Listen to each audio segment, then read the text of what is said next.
Hello everyone and welcome to today's edition of Frightfully Forgotten. We'll say right off the bat, this movie is not good. Yeah, it's not that. It's not the best of the bunch. But we really like it because it's just so fun. It's over the top. It's entertaining. Probably not for the reasons it's supposed to be. Yeah, it's just our sense of humor. Yeah, it's because we got such a fucked up sense of humor, a very dark sense of humor. We really enjoy this movie.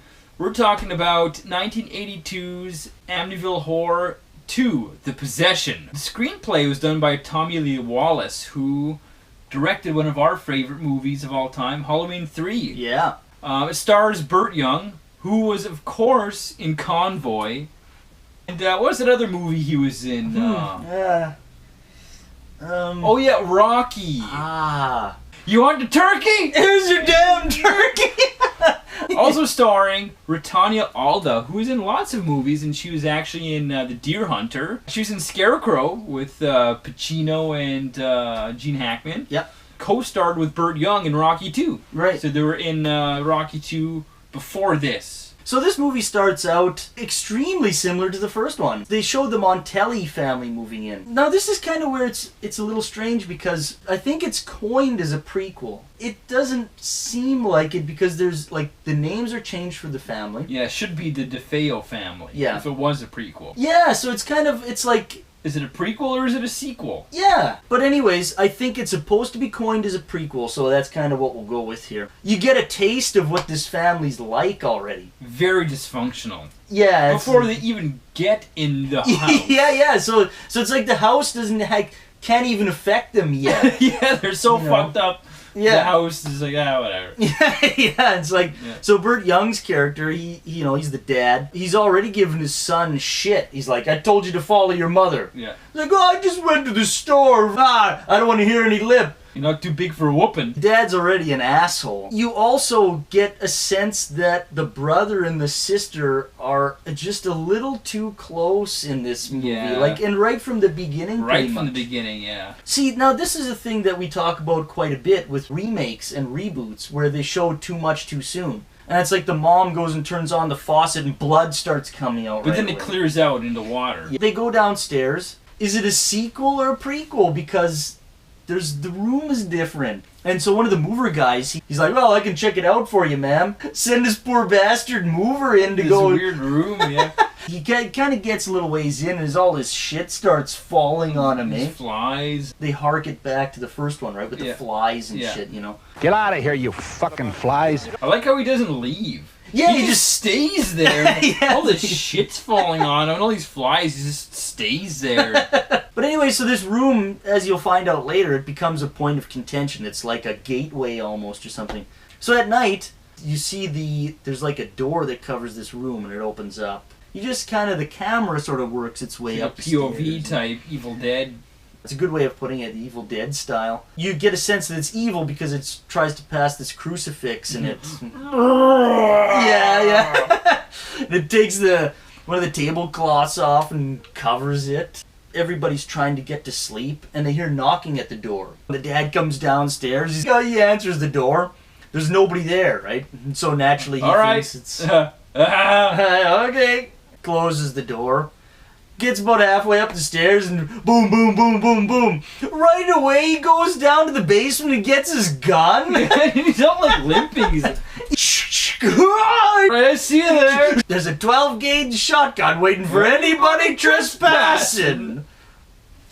I think the mom by this point, she's religious too, and she's starting to get a little creeped out. She sees the cross covered by the tablecloth. That's right. Well, that's happening on the main floor when he's, threatening no one with the shotgun.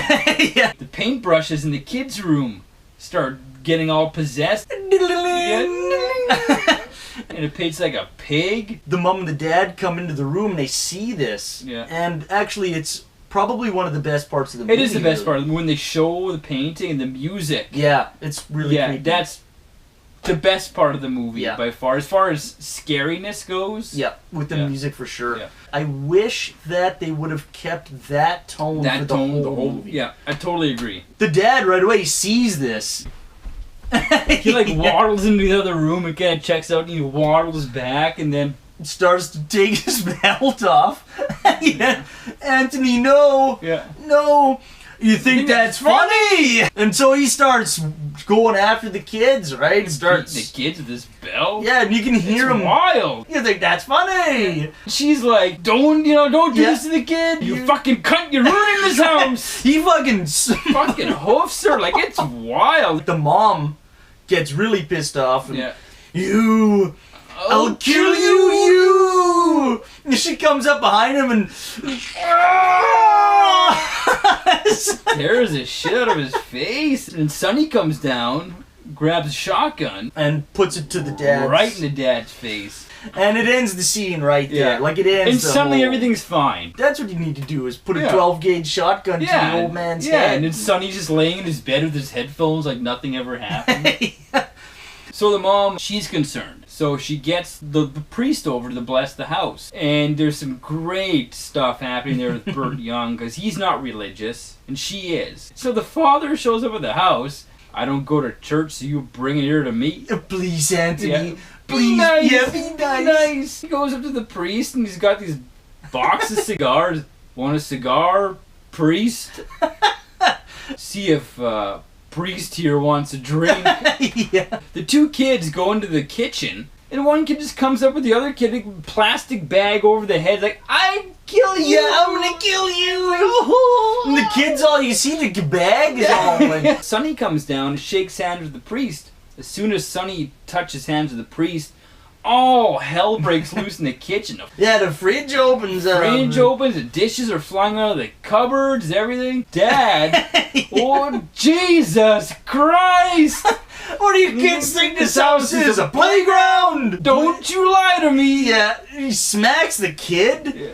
Please, don't hit the child. And you listen, mister, this ain't any of your business. I raise my children when I see fit. Now you do what you gotta do and go. He's all pointing the cigar at him. And the cigar's super chewed up.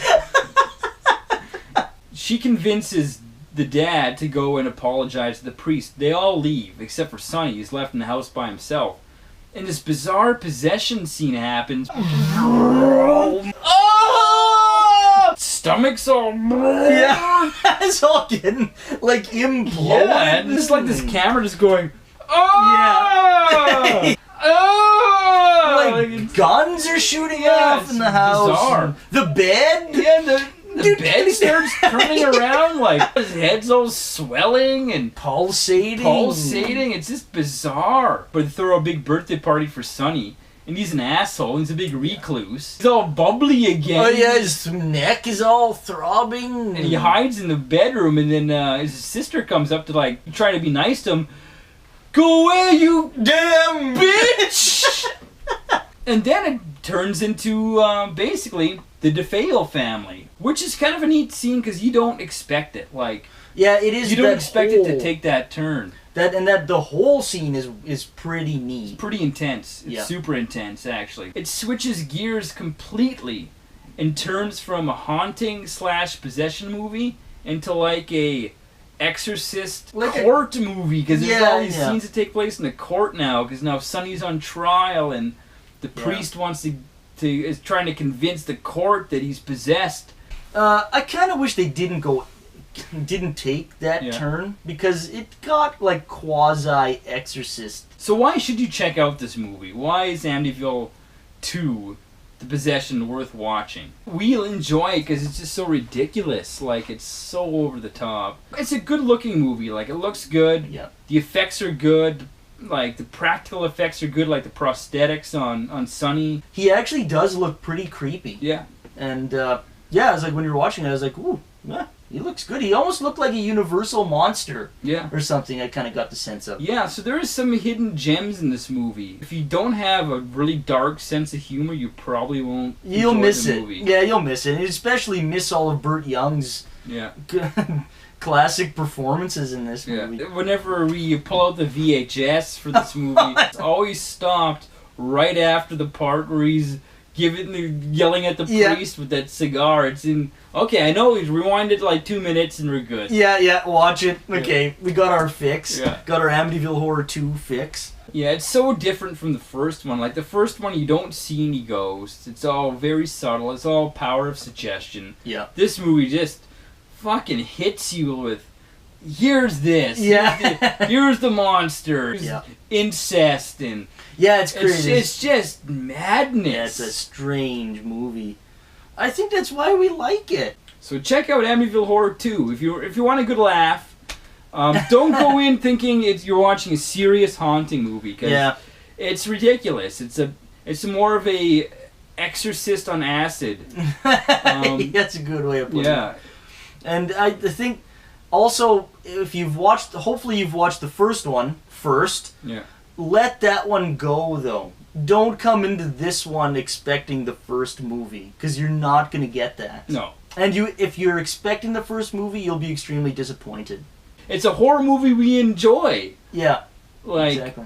What more can you say? You enjoy it. Maybe not for the right reasons, but you enjoy it. Exactly.